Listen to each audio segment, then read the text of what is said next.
To the 2022 special subcommittee meeting of the Planning Commission to discuss the bylaws.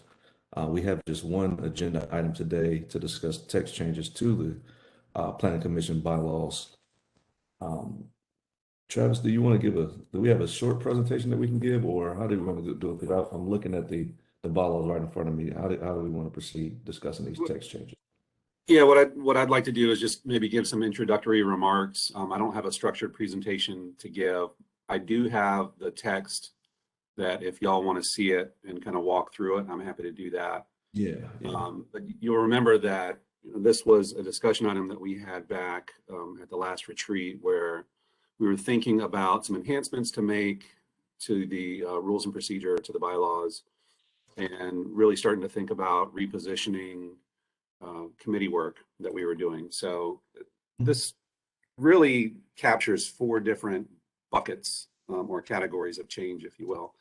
The first is alignment with state law, which I would put into the non-negotiable section of our discussion today. These are things that we need to update, cross-references, and any change that was affected by the 160D migration. So that's a portion of these amendments. The second is the current lack of clarity with subcommittees. So there were some categories and some language that we felt could be fine-tuned. I'll give a couple of different examples of that. First, there was not clarity over what constitutes a quorum of the committee of the whole. And we actually had a real-world example of this back before we went into virtual, where there was discussion about what a quorum for the committee of the whole meant. And if you read the bylaws explicitly, you might make an argument that it was just 3 members that constituted the committee of the whole. So we wanted to fine tune that. Obviously, we've changed the committee name from transportation to infrastructure and mobility and clarified their role. And then identified that the chairperson of the Planning Commission serves as the vice chairperson for the committee of the whole. So there's some contingency planning there in case of any absence. So that's the second category. The third is clarity related to public engagement. And so we use a countdown timer, and we've got assigned timeframes for folks to participate. Since we've been in this remote environment, we have used a little bit different strategy there. If we have an equal number of speakers, it's easy for us to say everyone gets 2 minutes. If there are 5 speakers, you use up the 10 total minutes. What the bylaws don't speak to is what happens if there's only 1 speaker. Do they only get 2 minutes? Should they also get a full 10 minutes, which is the counterpoint to the applicant's 10 minutes? So we've clarified that in the rules as well, and also identified that the chairperson has the ability to extend the time limits.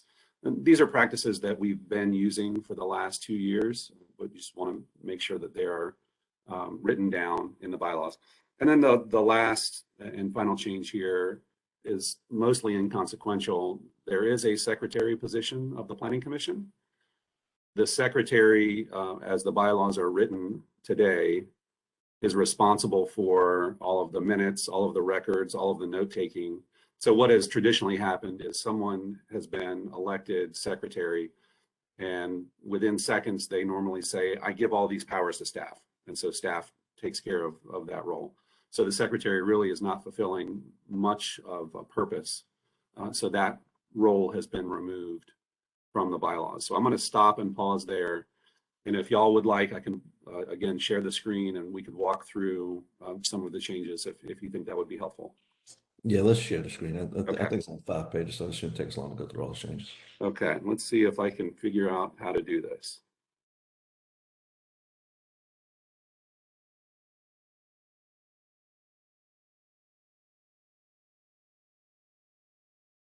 All right, give me 1 second.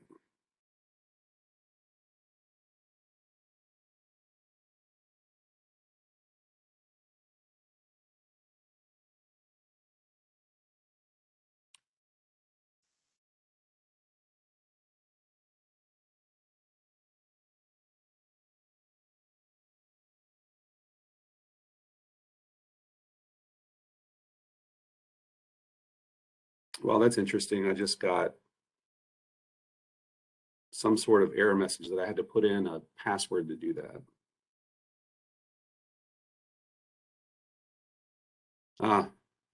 So what WebEx is telling me is that this profile only allows me to share Microsoft PowerPoint presentations and not files, which is perfectly rational. We see Okay, it. do you see something now? It's up now. All right. Yes, it's up now. Let's see if I can, and you're seeing it scroll? Yes. Yep. Excellent. Look at that technology. Okay. So first section here is just the legal authority. This is obviously one of those first bucket changes where we need to update the state law cross-reference. So there's not much to discuss there. Next, we'll see some changes to service. So we propose striking the first or the second sentence under duration, that you continue to serve until a successor has been named. It's been used before. I think it's unusually cruel. You know, if a planning commissioner is termed out and then the appointing body can't find someone or can't agree upon someone to serve, that you just keep getting strung out. So we've taken that provision out. Under officers, this is where you see the first reference to deleting the secretary position. Could I make a quick comment on the duration of service piece? Yep. I know in bylaws, I frequently see this when it is, it's most relevant when you're trying to determine what a quorum is. If it's, especially if a quorum is determined by a majority of the members appointed. But in this case, one of the changes we're clarifying, or I think it's already in there, that a quorum is only 6 as opposed to a majority. Majority of the people who are on the body, you mean? So if there are vacancies, you're Yes. not counted against it. Yeah. Mm-hmm. Let's put a pin in that and we'll discuss it when we Yeah. get, because I think that's further down the section, right? Perfect. So that's a good comment. So under officers, again, that's the first deletion of secretary. We have removed the structure to when elections happen. So right now, the way it's written is we have elections the first meeting in July, but we've shifted our vacation calendar for the Planning Commission, so you don't meet in July. So we just say now it's once a year, and that gives you a little bit more flexibility. Staff's thought at this point is we would still do elections in the summer. It just would happen before the summer break, so that then there could be some preparatory work that happens over the break, and a new chairperson can come in August and start service. There's some clarifying language here about what happens if somebody leaves the Planning Commission unexpectedly or leaves before a term has ended. You know, what happens? What happens is that a replacement officer is voted on by the body. Here's one of the changes that I specifically mentioned here in blue. The chairperson of the Planning Commission serves as the vice chairperson of the Committee of the Whole. And that's again to just cover contingency if the Committee of the Whole chairperson can't be at the meeting. But you've got someone to run the meeting without having to appoint somebody. For that one, given the robust duties of the chair of the Planning Commission, did we consider any other people that could be appointed as vice chair of Committee of the Whole? In that case, or maybe we could just leave some flexibility on who is appointed as vice chair of Committee of the Whole. Yeah, that's completely up to this group. If y'all want to discuss it, happy to do so. I would just like to have some sort of logical succession there. You know, where we've struggled before, this hasn't happened in a while, but if the vice chair and the chairperson have not been present, we've struggled to know who opens the meeting, right? And so what I've always defaulted to is the longest tenured person. And if I know that there are going to be 2 absences in advance, I can prep that person. However, we've been caught previously where someone shows up to the meeting and they figure out, oh, I've got to run it. So I'd just like to have some pretty clear direction as to who does it. Sure, that makes sense. As opposed to somebody being appointed on the spot, or That's right. right? Yeah. And so if this committee wants to consider, someone other than the chairperson of the planning commission and make it chairperson of another one of the subcommittees, that's fine. I mean, everyone in theory should be attending the committee of the whole, so you'll have full membership there to pull from. What, thank you, fellow commissioners. I- It's relevant to the two of you.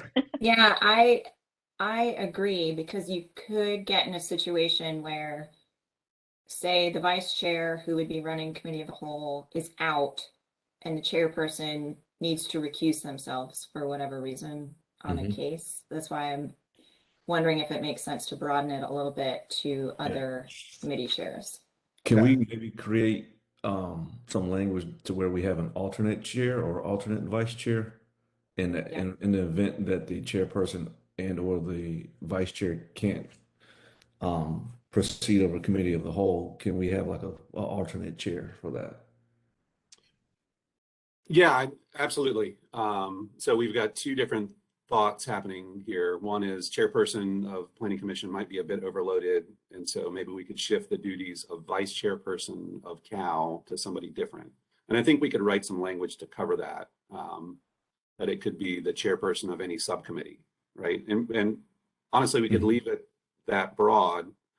Again, I want to make sure that we're not surprising someone when they show up to a meeting that they know that they're going to be the chairperson, right? So that just takes good meeting management on our part.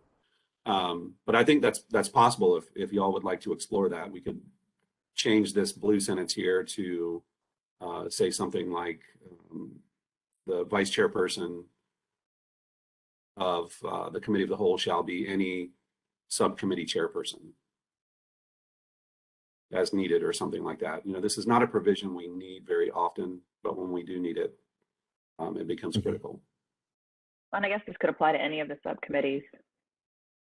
Yeah, that's fair. So Yeah. if the chairperson is not at the meeting, what happens? So I was looking at the language under subcommittees that talks about upon election, the chair will appoint members to various subcommittees.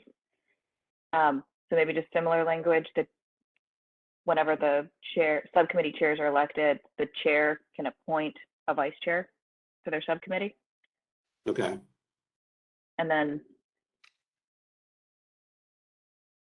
that will at least allow us one addition, and may very well appoint the chair of the full planning commission as the vice chair of that subcommittee. Right. But someone else sort of feels some level of responsibility to be waiting in the wings. Okay.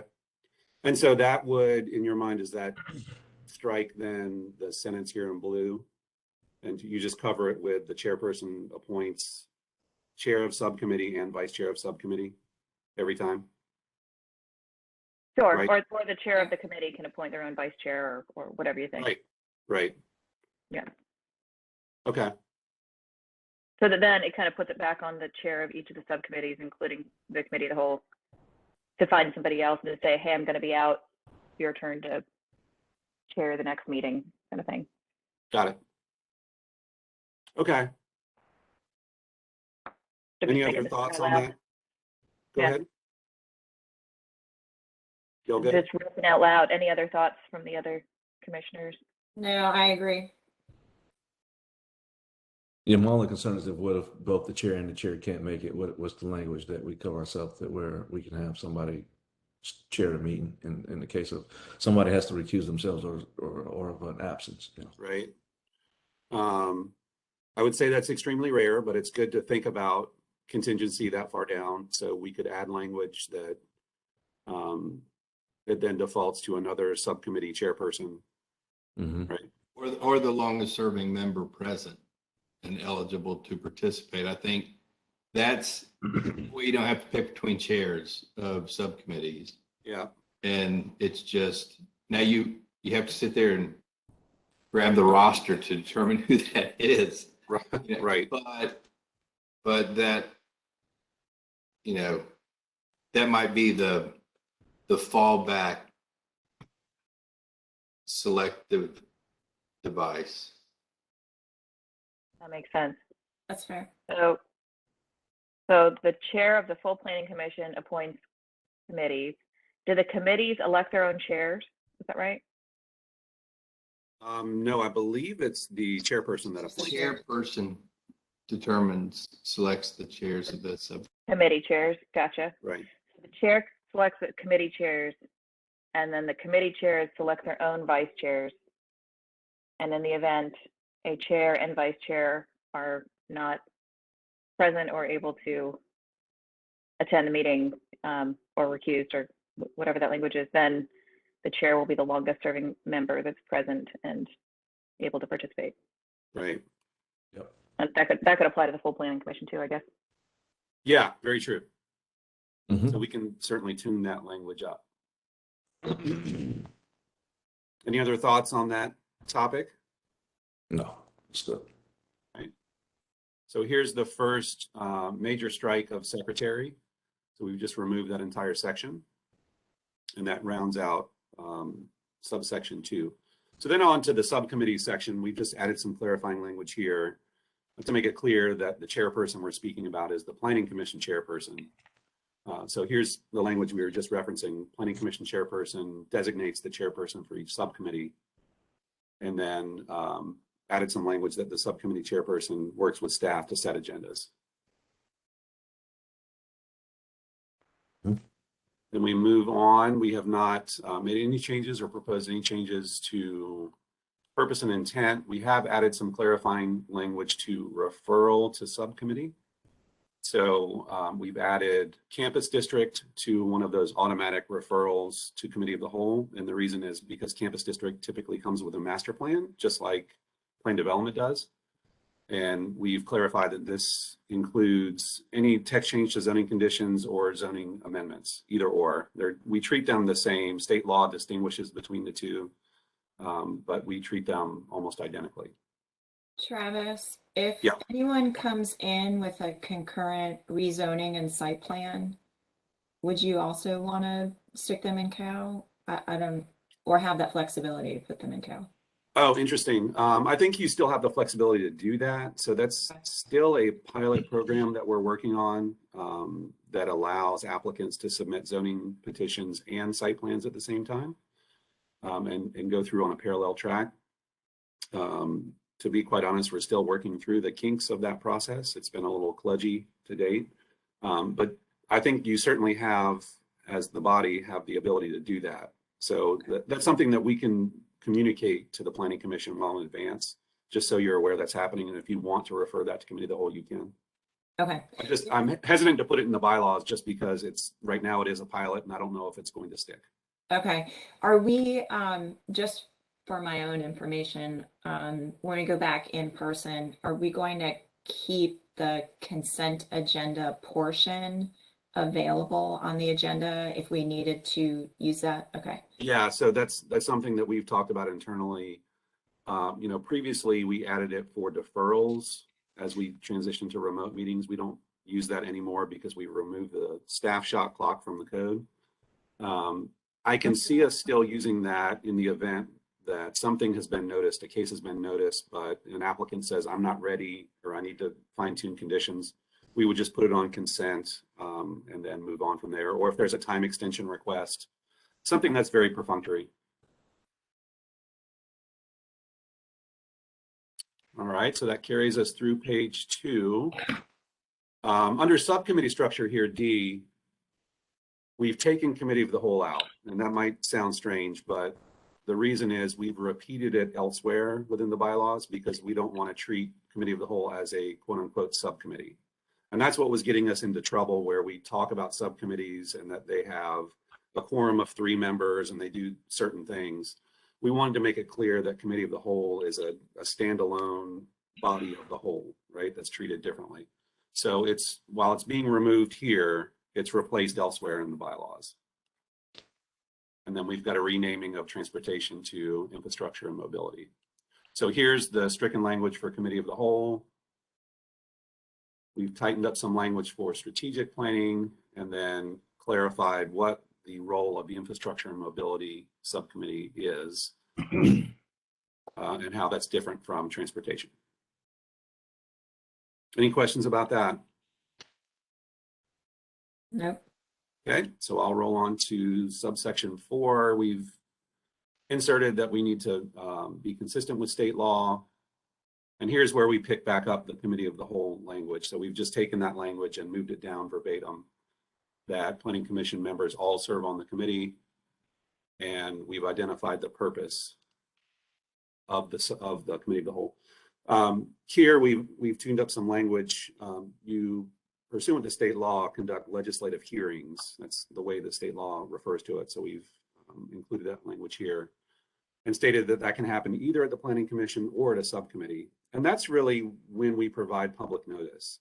So when an item first appears to either the planning commission or one of your subcommittees, and you have the ability to send items to a subcommittee for first discussion, that's where we provide our legal notice in an ad in the newspaper, sign on the property, and mailed notice. So we've just included the cross-reference here to legislative hearings to make it clear that's how we act. Under quorum, again, we've made it very clear that committee of the whole 6-member quorum, and that quorum of other subcommittees is handled down below in each of the subcommittee subsections. So on the quorum, this hasn't been an issue lately, but it was, I know, last year. Have we considered ever, instead of making it a set number, making it a majority of the members? Right. And in no event, no fewer than X? So that picks up on your earlier comment. Thanks for reminding me about quorum. Because specifically to Lanny's point, when you have someone who's out on maternity, they're essentially on pause. And so Right. I'd like to think about that one. Okay, so I'd like to pull on David's knowledge here. I don't think there's any reason why we can't shift to a percentage of the seated members or attending members, if you will. I believe that that's done with other commissions throughout the city. David, do you have any thoughts? Yeah, I'd like to, I know that the voting statute talks about excluding excused, not absentee excused, but recused, those disqualified to vote, and vacancies in determining what your majority is.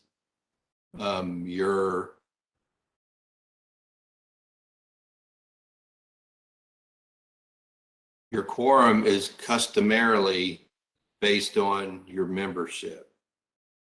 So let me just double check that. I think we could come up with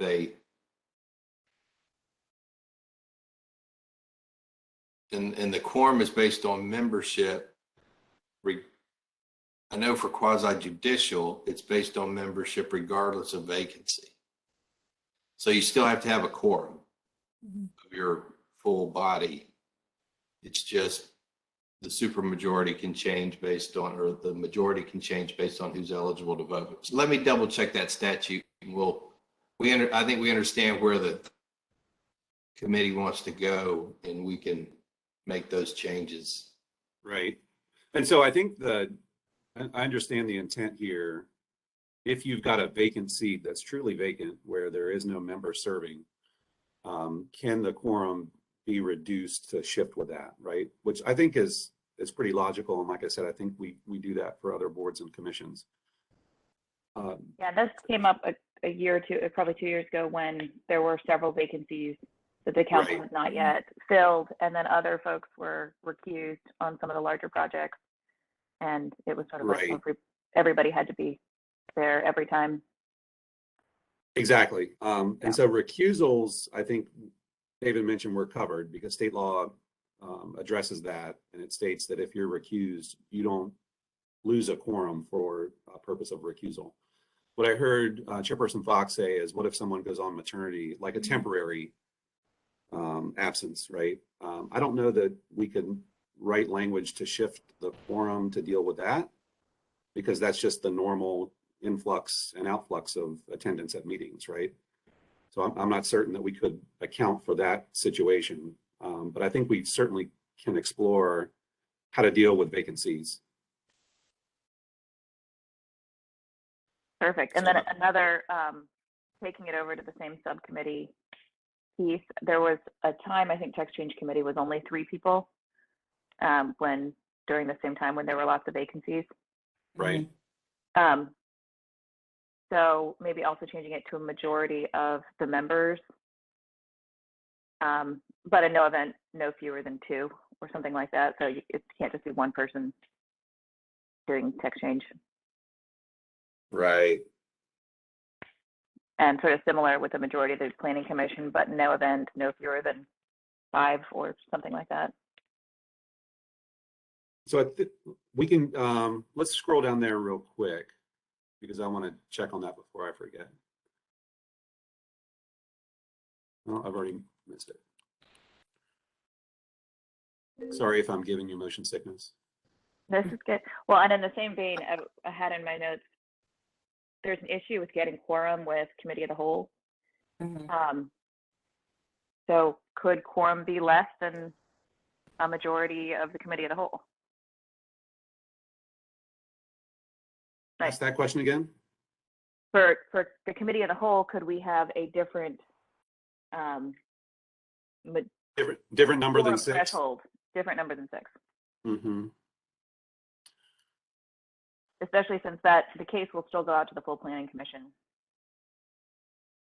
Just trying to figure out a way to help that, or maybe it's something as simple as changing the time of the committee of the whole or something like that. But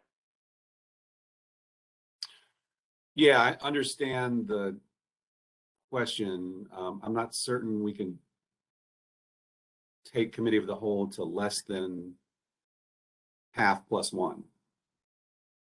I'm not certain that we can. I'm not certain that legally we can do that. Gotcha.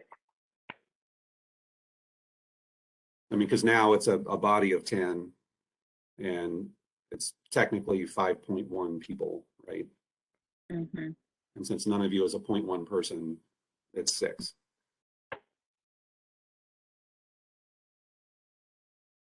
But I did want to look at the subcommittee quorum. Oh, that's actually under the same Was it section there about quorum. too? It's just the next sentence. Oh, look, I just skipped right over it. Yes. Oh, it's 3 members.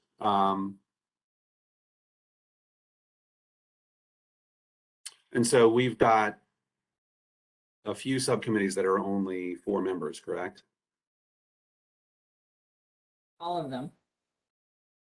All of them are only 4? Don't we have one with 5? No. Maybe. I think text change is 5. Oh, Yeah. text change is 5 because Blaney wouldn't let me leave. So all of them are 4 except for 1, which is 5. But there was at some point there was text change was only 3, Mm-hmm. and that's when it would have been that when we Right. had several vacancies before they were reappointed, and the chair Okay. didn't want to change that up. And yeah. So the thought here is that we would change that sentence to say it's a majority of the members in the committee, but in no case less than 2. Yes. Is that what I heard? Okay. All right.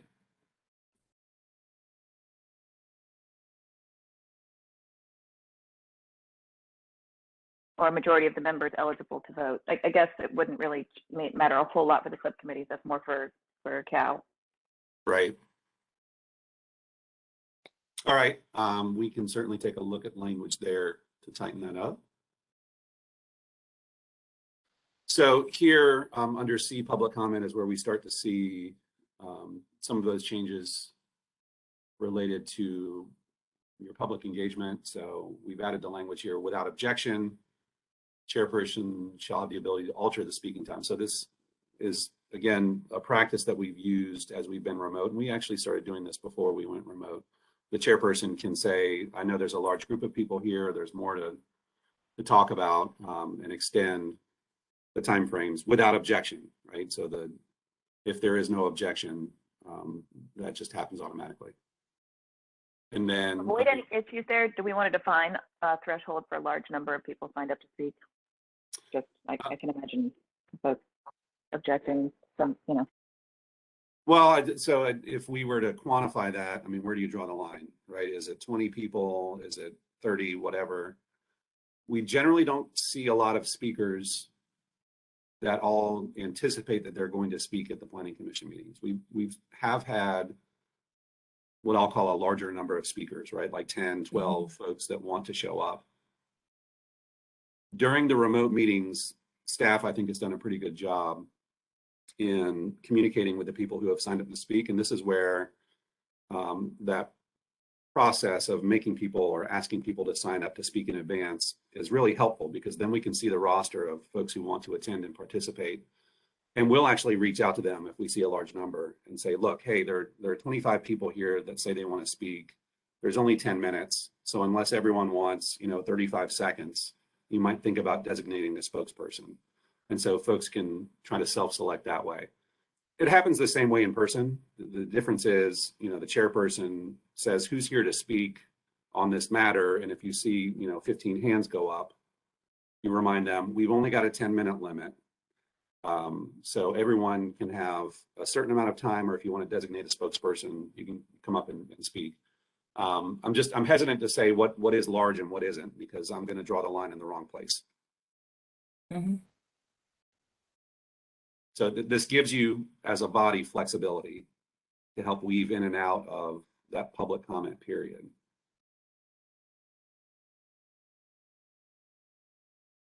I certainly understand the intent, and I think that kind of flexibility is helpful. I'm just trying to anticipate some critics looking at this saying that this flexibility is designed to give to stifle comment, basically. Mm-hmm.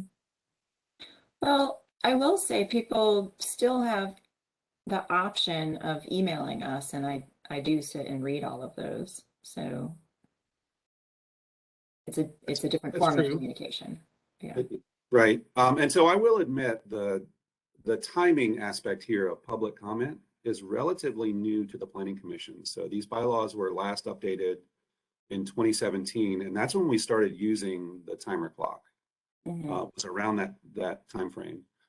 And as we were writing these rules, the former chairperson of the Planning Commission would always remind me, the timer is ruthlessly fair, right? It's always equal. It always goes off at the right time, or at the, when the timer hits 0, that everyone has equality. The chairperson has the ability to provide more time, but it's equal to both sides. So if a large proponent group comes out and they would like more time, that's okay. At the discretion of the body, you can vote, and a majority vote can provide more time to the proponents or opponents, but you have to give equal time to the other side, right? And so that's the calculus that the Planning Commission has to go through when you're in front of a large group like that. You have to decide, okay, we've got an agenda with this many items on it. We've got a very large group in front of us. Do we want to take an hour and a half, 2 hours to listen to comments? Or would we like to have a more constraints a bad word, a more controlled conversation where we hear from a few spokespeople to provide comments for the group that's there?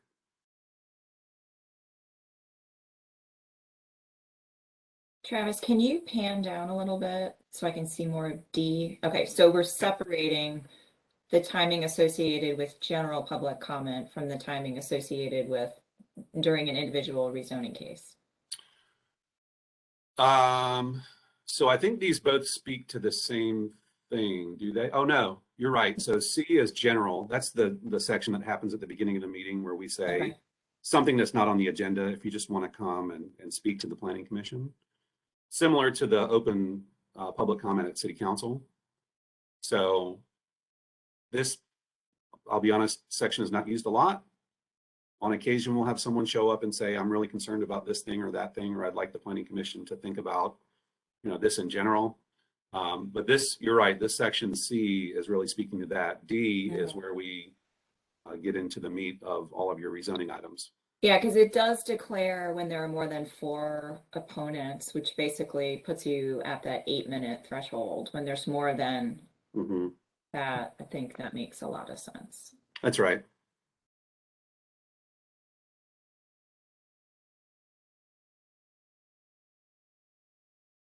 Any other thoughts about C or D?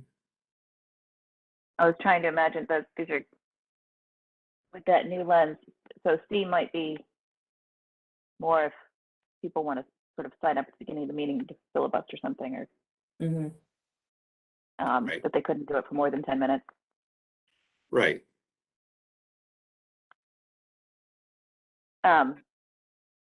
In that case, I'm actually good with striking that last sentence, new sentence.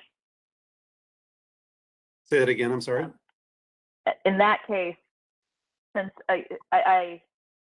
I like this with respect to the application request, but in the beginning at that public comment period, would anything, I mean, stop the speaker from, or the chair from, if we remove the new sentence? Does the chair have sufficient discretion that if there was something unusual we needed to address outside of the agenda for a longer period, that the chair could manage the agenda that way without adding this sentence? I think it's possible, and so that's how we've operated to date, right? Yeah. Is that the chairperson has discretion over the meeting. It's just not as clear. But I don't see much harm in removing that sentence if that's where you're going, because the chairperson always has the power to add more time. Yes, especially under C anyway, with Right. respect to sort of filibustering at the beginning of the meeting, as opposed to sort of. Right. Although I don't know that filibustering can happen. That's why the chairperson gets that little hammer. Yes. I have no hammer at home. With or without that sentence, that ability still exists. That's right. Okay. Right. So just then I'm kind of agnostic on whether or not the sentence is there, because that's practice anyway. Right. Same. Okay. I'll leave that to staff. We've kind of blended into D. And so again, here, this is where we have made it clear if there are more than 4 people, chairperson says you get 2 minutes for a total of 10. So again, this is an attempt on our part to cover what would happen if there are only 1 or 2 speakers that are opponents of an application. You know, do they only get 2 minutes, or should they get the full 10? And I think what we've been doing, our practice has been, they get the full 10, right? Regardless if it's less than 4. So this, in staff's mind, clarifies that point and allots the full 10 minutes.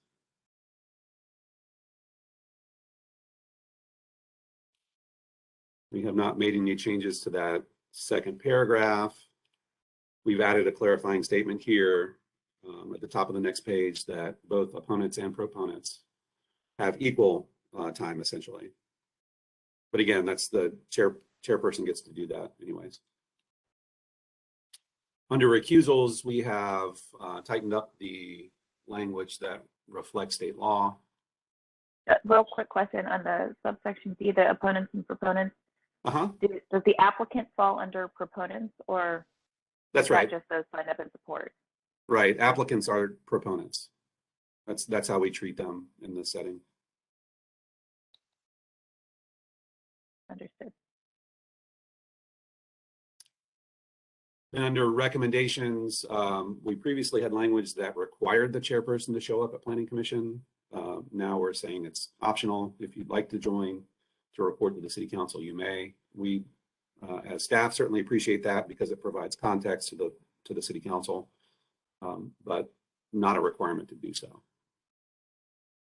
For this one, I spoke with Chair Fox about this, about adding that the chairperson of the Planning Commission or of a subcommittee may join staff. Okay. Yeah, just expand that a little bit. I mean, it would be fun to also add when the chair shows up that we allow her to speak, but that's a lot. Well, remember, these are your bylaws, not the City Council bylaws. Yeah. I'm saying that in jest. Okay. Yeah. So you want to say chairperson or designee? Yes. Delete, just to Okay. leave it open. Okay. Because we were talking about if there were a complicated item, if the chair were not on the text change committee, for example, and there was a complicated text change that we could have both the chair there to discuss any general planning commission matters, but could also have a subcommittee chair or vice chair available to help support in those duties. I don't think these rules of procedure would limit additional people showing up at a public hearing and being available to answer questions council had during that time. Especially if when the item is presented by Ken or whomever, it said this was a complicated order and we have the chair of the committee that spent a lot of time working on it. But I don't know that that necessarily has to be covered in the rules of procedure. Yeah, I would agree with that, David. Sure. Well, your first recommendation sounds good then, just to help if the chair is unavailable and wants to send somebody else in her stead, a chairperson or designee. Okay, we can make that change. Then we move on to subsection 5. So we've again replaced secretary with city staff because we maintain all of the records. We've updated cross-references to state law under ethics, and then also added a cross-reference to a city resolution that was passed in 2002. And that carries us through the entirety of the document. So I know David had some very minor changes that he mentioned. The first is here to these bylaws. We need to reference not bylaws, but David, is it rules of procedure? Is that correct?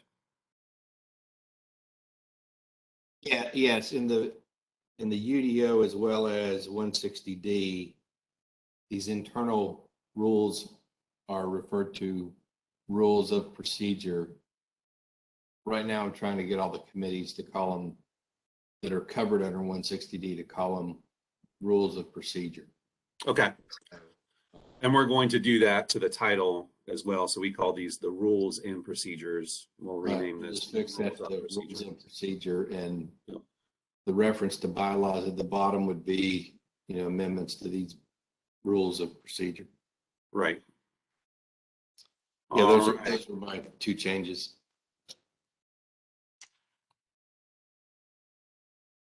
Any other thoughts, comments? I do want to circle back to the when elections are held thing and creating the membership roster for the subcommittees. I just wanted to, it's more of a question on that item. Wanted to clarify that the roster for the subcommittees could obviously be subject to change over the course of a year as people enter the commission and leave the commission. I just wanted to make sure that that was an accurate understanding and not precluded by the language. So if an officer leaves before the term, the concern is what? State that again, please. Just if any member leaves or a new member enters, obviously we're going to change the roster for the subcommittees. Okay. So just making sure the language didn't preclude I see. setting the roster for subcommittees. Filling Because vacancies. it's not necessarily like one person goes out, a new person comes in. It's not necessarily a same for same. Sometimes you have to rejuggle. Right. No, I think under C, the chairperson has the ability to do that at will. Okay. Right. So, I mean, that can happen. If you want to shake it up every 3 months, you can. Not advocating for that, but it's, It's just mean. yeah. You have the ability to do so. Time. Yes. Okay. And then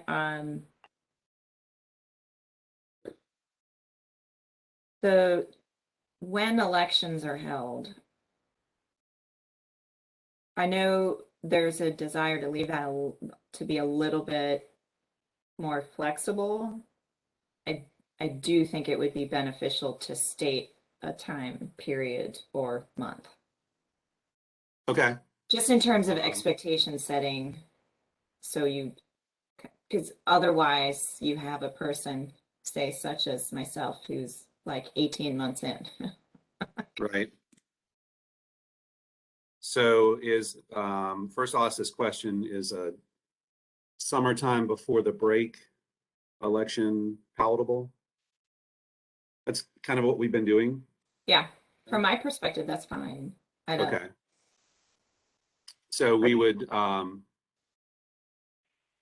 keep, I'll highlight it here. We would keep something like this without the secretary language, and just replace July with June. Mhm. Okay. Do we always meet in June? Yes. Yes. So the break happens the month of July through the first full week of August, usually.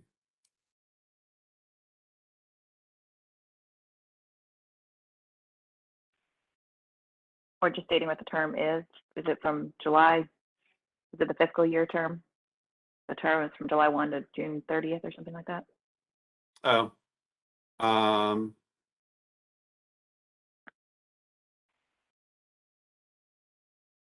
The problem with defining it as the term is what happens if you have a mid-year replacement. I mean, I guess that's Oh, not so much of a problem. You're just serving out someone else's term. I mean, that's the intent, right? Is that someone would serve from July 1 through June 30th to align Yeah. with the fiscal year, right? So that might clarify that issue if a new chair were to come in, or they can serve for a full year as just the remainder of the term. Right. Yes. So we'll work on language there. And just for clarity, any of the changes that we make, that we propose, we'll make sure they're shown and strike through and all that so you can see what we're proposing. All right. Any other thoughts?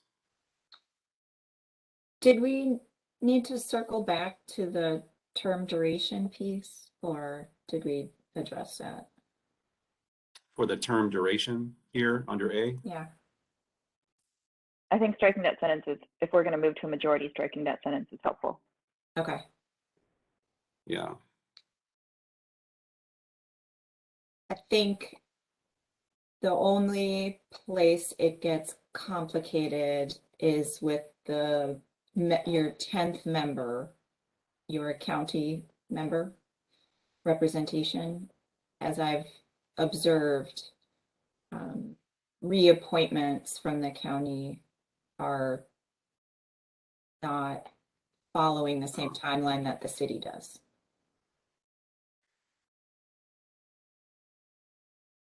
Right. So if the county is not as expedient in appointing a new member, we would just have a vacant seat, Correct. which wreaks havoc on our quorum. Yes. So we've changed our quorum to just a majority of the members eligible to vote. Then even if we have a vacancy, then that would not count towards calculating the quorum, the majority. We have 9 members. The quorum wouldn't be eligible to vote. The quorum would be membership. But the question is, can we net out vacancies? Right. And so the quorum would never be as established based on eligible to vote. It's either your full membership, if you have a membership of 10, it's either your full membership regardless of vacancies, or it's your full membership net vacancies.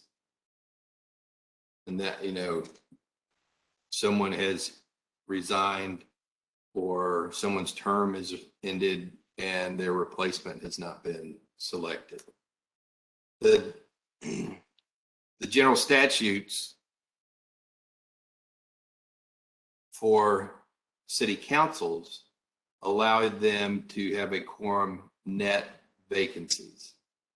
It's interesting, county commissioners do not. It's just the opposite. It's their total board membership regardless. I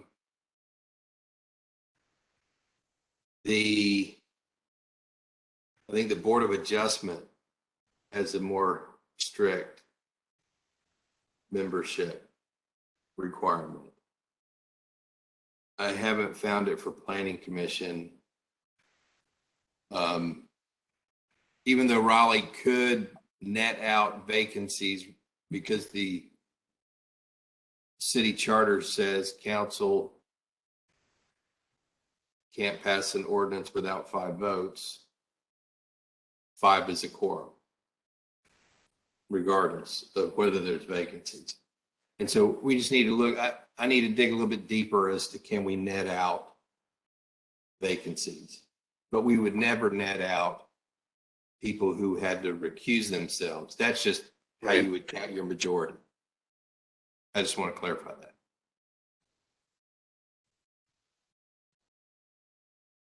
Understood. So if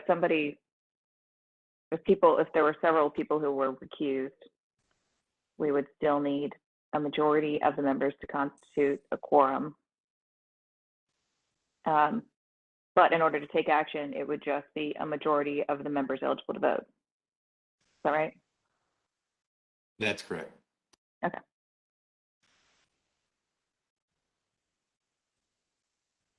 All right. Any other questions, thoughts? Would you like to hear next steps from staff? So we've got, let's call it a half dozen notes here to make some potential alterations, and David and I will work to do so. As I mentioned, we'll show that kind of in a different strike through so you can see the distinction there. Mm-hmm. Your next full planning commission meeting is March 8th. So you have a couple of options here. If you'd like to stay as this special subcommittee, we can have another meeting where we go through the changes. And staff could work with the membership to set up that meeting and make sure that we find a time and date for everyone. Or we could send this to the full planning commission and then discuss it there again. I don't know that I would suggest that we place this on the March 8th agenda just because we're starting to fill up that agenda now based on the subcommittees yesterday. So I might look to, if that's your option, the second meeting in March. But it's clearly at your discretion. I am fine with another special subcommittee meeting, just me personally. Okay. Yeah, for another hour. I'm fine with that. All right. So as I mentioned, what we'll do is we'll clean up this language, and then you'll see an email from me. I'll survey the group and see if we can find a time and date that works for everybody. Mm-hmm. Cool. I expect whenever we send it to the full commission, everyone's going to want to take time to walk through this. So Absolutely. again. Yep. Yeah. So that might. And I will, I think I did this the first time this appeared on the planning commission agenda. I'll share it with the full membership once we get it in a good state that the committee is comfortable with. And I'll share it with the full commission well in advance of any discussion that we have, just so folks have plenty of time to look at it. Okay. All right, cool. So let's see if we can get another meeting in the next week or two, special subcommittee, and then we can finalize this and then send it to the second meeting in March, possibly. That sounds great. Okay. We'll use that as our goal. All right. How many people are on this subcommittee? It's 4. 4. 4. Okay. Yeah. All right. Any other thoughts? Nope. Do we need video to vote for anything? No, because you're just deferring this, so we'll come back at another meeting. Okay. Thanks, everybody. All right. All Well, right. Travis, I'll adjourn today's meeting. Thank you, and we will see you next time at right. special subcommittee meeting to discuss the rules and of procedure. Thank you. Bye-bye. Thanks.